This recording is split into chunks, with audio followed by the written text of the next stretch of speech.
Good morning. ഇന്ന് നമ്മൾ പഠിക്കാൻ പോകുന്നത് വൃക്കകളുടെ ഘടനയും ധർമ്മവും എന്ന ഭാഗമാണ്. അതിൽ ആദ്യം നമ്മളിപ്പോൾ നോക്കാൻ പോകുന്നത് വൃക്കയുടെ ഘടന എങ്ങനെയാണെന്നുള്ളതാണ്. അപ്പോൾ അതിൻ്റെ സ്ട്രക്ചർ കണ്ട് ഭാഗങ്ങളൊക്കെ നമുക്കിപ്പോൾ പഠിക്കാം. സീര, ധമനി, മൂത്രാശയം, മൂത്രവാഹി എന്നിവയാണ് ഭാഗങ്ങൾ. ഇനി നമുക്ക് വൃക്കയുടെ ഘടനയും ധർമ്മവും എന്ന് പറഞ്ഞൊരു വീഡിയോ നമുക്ക് കാണാം. വൃക്കകളുടെ ഘടനയും ധർമ്മവും.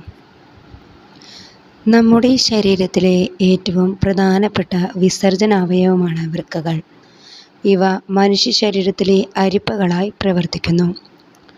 പയറുവിത്തിൻ്റെ ആകൃതിയിലുള്ള ഇവ ഉദരാശയത്തിൽ നട്ടെല്ലിൻ്റെ ഇരുവശങ്ങളുമായാണ് കാണപ്പെടുന്നത്. വൃക്കയിലേക്ക് രക്തം എത്തിക്കുന്നത് വൃക്കാധമനിയാണ്.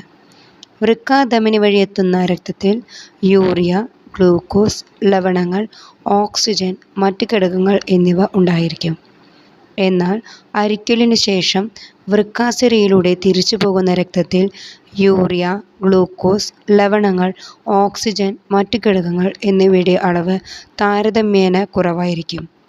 ഇത്തരത്തിൽ വൃക്കയിൽ അരിക്കലിന് വിധേയമായ രക്തത്തിലെ മാലിന്യങ്ങൾ മൂത്രത്തിലൂടെ പുറന്തള്ളപ്പെടുന്നു. ശരിയായ അളവിൽ ജലം, ലവണങ്ങൾ എന്നിവ ശരീരത്തിൽ നിലനിർത്തുന്നതിന് വൃക്കകൾ പ്രധാന പങ്ക് വഹിക്കുന്നു. ആരോഗ്യമുള്ള ഒരാളുടെ വൃക്കകൾ ഒരു ദിവസം ശരാശരി 1.5 ലിറ്റർ മൂത്രം ഉൽപ്പാദിപ്പിക്കുന്നു. നമ്മൾ വൃക്കയുടെ ഘടനയെ പറ്റി ഇപ്പോൾ നമ്മൾ പഠിച്ചു കഴിഞ്ഞു. ഇനി നമ്മൾ നോക്കേണ്ടത് വൃക്കയെ എങ്ങനെ സംരക്ഷിക്കണം എന്നുള്ളതിനെ പറ്റിയാണ്. അപ്പോൾ അതിനെക്കുറിച്ച് നമുക്ക് കാണാം. ഇനി നമ്മൾ നോക്കുന്നത് വൃക്കേനെ എങ്ങനെ സംരക്ഷിക്കാം എന്നുള്ളതാണ്. അതിലൊന്നാമത്തെ കാര്യം പുകവലിയും മദ്യപാനം ഉപേക്ഷിക്കുക. പിന്നെ ഉപ്പിൻ്റെ അമിത ഉപയോഗം കുറയ്ക്കുക. അനാവശ്യമായ മരുന്നിൻ്റെ ഉപയോഗം കുറയ്ക്കുക. ദിവസവും ഏകദേശം 12 ഗ്ലാസ് വെള്ളം എങ്കിലും കുടിക്കുക. പിന്നെ കൃത്രിമ പാനീയങ്ങളുടെ അമിത ഉപയോഗവും ഒഴിവാക്കുക. ദിവസവും വ്യായാമം ചെയ്യുക.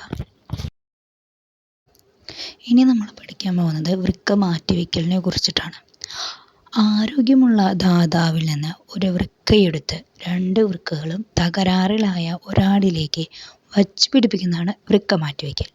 വൃക്ക സ്വീകരിക്കുന്ന വ്യക്തിയുടെയും നൽകുന്ന വ്യക്തിയുടെയും രക്തഗ്രൂപ്പ് ഉൾപ്പെടെയുള്ള പരിശോധന ഫലങ്ങൾ യോജിച്ചാൽ മാത്രമേ വൃക്ക മാറ്റിവെക്കൽ സാധ്യമാകൂ.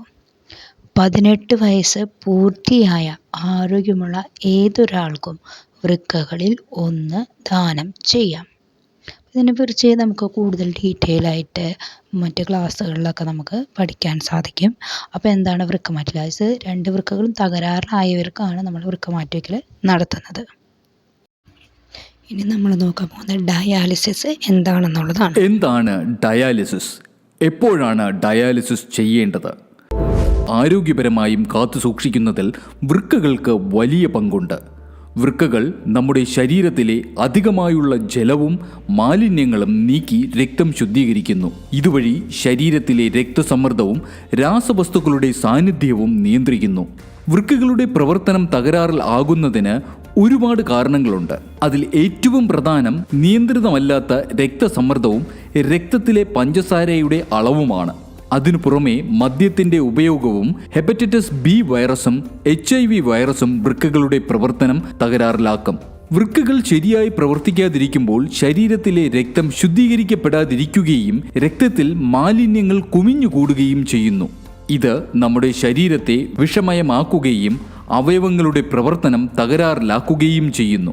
ഇത്തരം സന്ദർഭങ്ങളിൽ വൃക്കകളെ പോലെ പ്രവർത്തിക്കുന്ന ഒരു കൃത്രിമ ഉപകരണം വഴി രക്തം ശുദ്ധീകരിക്കുന്നു.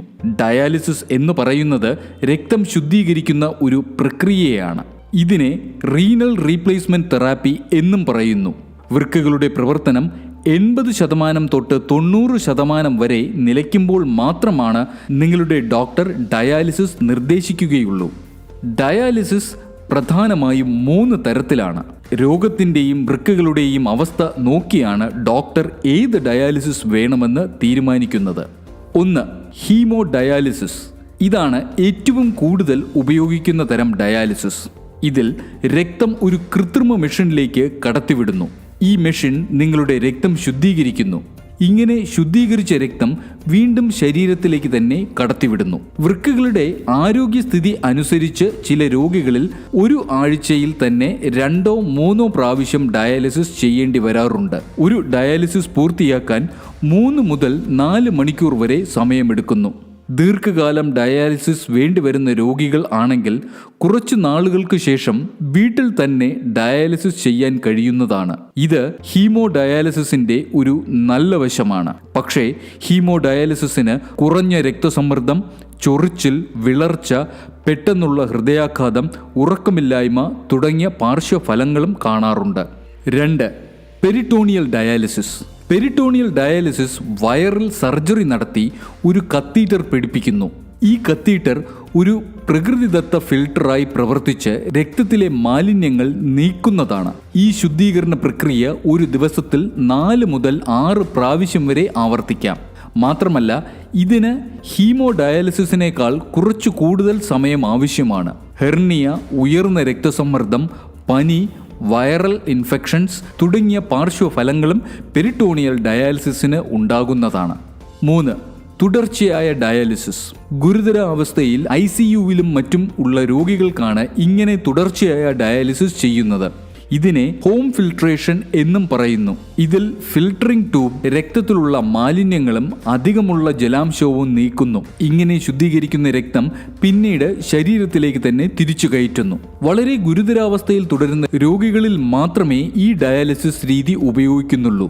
ഇതിന്റെ പാർശ്വഫലങ്ങൾ ഇൻഫെക്ഷനും ഹൈപ്പോതെർമിയയും കുറഞ്ഞ രക്തസമ്മർദ്ദവും ബ്ലീഡിങ്ങുമാണ്. വൃക്കകളുടെ പ്രവർത്തനം പൂർണ്ണമായും നിലച്ച് ഗുരുതര അവസ്ഥയിലുള്ളവരിലാണ് ഈ ഡയാലിസിസ് രീതി ഉപയോഗിക്കുന്നത്.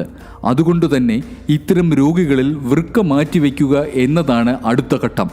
എന്നാൽ വൃക്ക മാറ്റിവെക്കുന്നതും അത്ര എളുപ്പമുള്ള കാര്യം.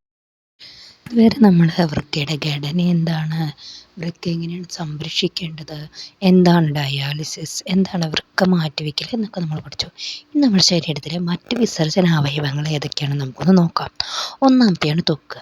അത് വിയർപ്പിലൂടെ നമ്മുടെ ശരീരത്തിലെ മാലിന്യങ്ങൾ ജലാംശ രൂപത്തിൽ പുറന്തള്ളും. അടുത്തതാണ് ശ്വാസകോശം. നമ്മുടെ ശരീരത്തിലുള്ള കാർബൺ ഡൈ ഓക്സൈഡിനെ അത് പുറന്തള്ളുന്നു, എയറിനെ സ്വീകരിക്കും, ഓക്സിജനെ സ്വീകരിച്ചുകൊണ്ട്. അടുത്തതാണ് നമ്മുടെ മനുഷ്യ ശരീരത്തിലെ ഏറ്റവും വലിയ ഗ്രന്ഥിയായ കരൾ. ഏറ്റവും വലിയ ഒരു വിസർജന അവയവമാണ്. അത് നമ്മുടെ ശരീരത്തിലെ രക്തത്തിലൂടെ എത്തുന്ന രാസവസ്തുക്കളെ ദഹിപ്പിക്കാനായിട്ട്, ഹാനികരമായതിനെ ദഹിപ്പിക്കാനായിട്ട് അമോണിയായിട്ട് കളയുന്നു. അതാണ് കരളിൻ്റെ ധർമ്മം. ഇതുപോലെ മറ്റു ഇതുകളെ കുറിച്ച് നമുക്ക് കൂടുതൽ ഡീറ്റെയിൽ ആയിട്ട് അടുത്ത ക്ലാസ്സിൽ പഠിക്കാം. അപ്പോൾ thank you for watching. Thank you.